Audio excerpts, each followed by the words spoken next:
think tomorrow you will see the chief of the signal officer in chief of the Indian Army, who is the major customer of all electronic systems for defense. He's going to be here in person. Former Army commander is going to be in person. The scientific advisor to Raksha Mantri, Dr. Satish Reddy, will be here speaking in this forum.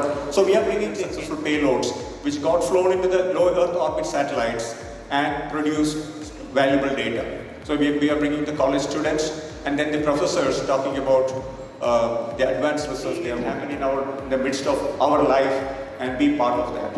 With these words, let me call upon Anurag. IIS Apex body in the Indian electronics and semiconductors. Of advanced and synergetic all these technologies in popularizing and proliferating using. Till recently, sir, who's the director of research and development. Award, especially space tronics and electronics. So kindly be tuned in for that in the evening, sometime later during the day. All right, much without much. Things that keep fascinating us as proud Indians. So as we stand today, we bear witness to a plethora of unprecedented opportunities that lie ahead of us and waiting to be seized.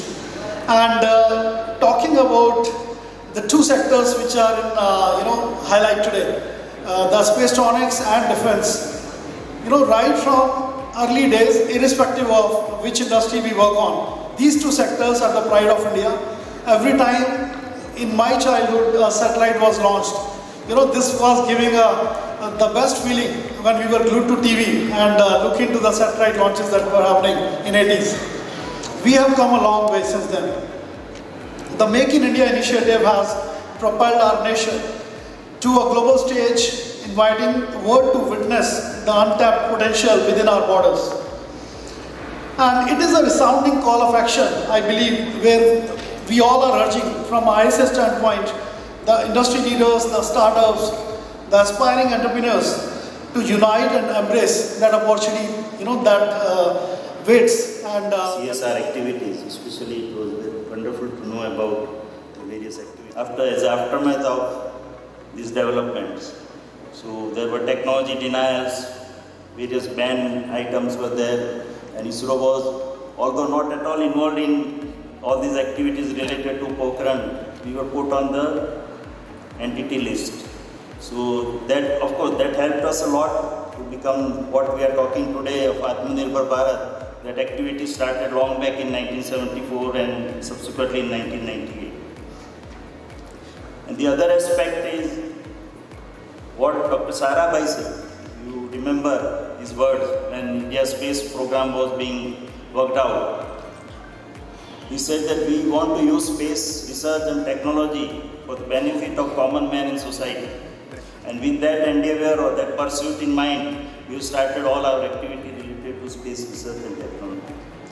So, as a part of his statement, he also stated that we are not here to compete with advanced and developed countries to go to moon or Mars or put man in space. Generally, I hide out these words when I give any presentations activities. I'm already doing that, and as I will go through my presentation. So how the synergy of the activities which we do in space, and that is one of the major success story, which are high throughput satellite. And today now the world is moving over, the world has moved from overall train traffic control is finally going to be managed using this system. Similarly, another example of conversion is this services for fishermen, where we are providing similar terminals.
and there's absolutely no mincing words on putting accolades onto what ISRO has achieved.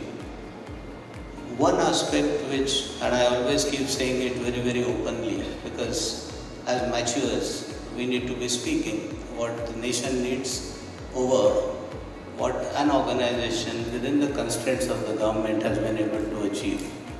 Hats off, despite sanctions, despite budget cuts, despite manpower issues, despite the reservations, varieties of things, this organization truly is Atmanirbhar. All of us. All right. I'm the Vice President of India Electronics and the Semiconductors Association. We have this edition of the Deftronics and Spacetronics today in Bangalore. The first day is dedicated to space and the second day is dedicated to the defense segment and their basic construct insofar as the critical electronics and semiconductors in both these two important elements of the national security aspect is concerned.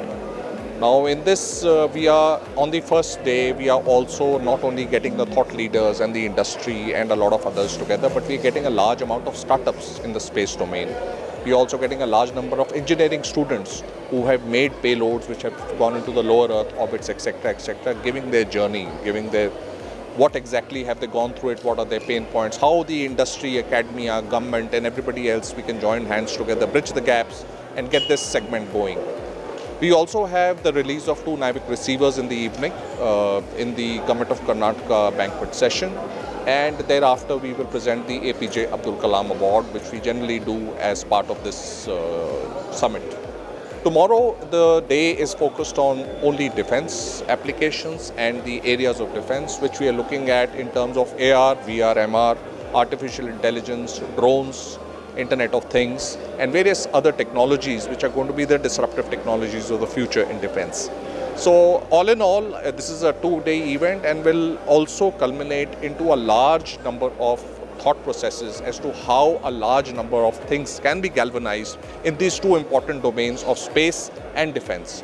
We have a large amount of people who have come in various segments from various industries. They've picked up a lot of the cutting edge technologies that they're producing for the country and they've laid it out for everybody to see. So all in all, we look forward to a great engaging 2 days ahead from today. Thanks a lot.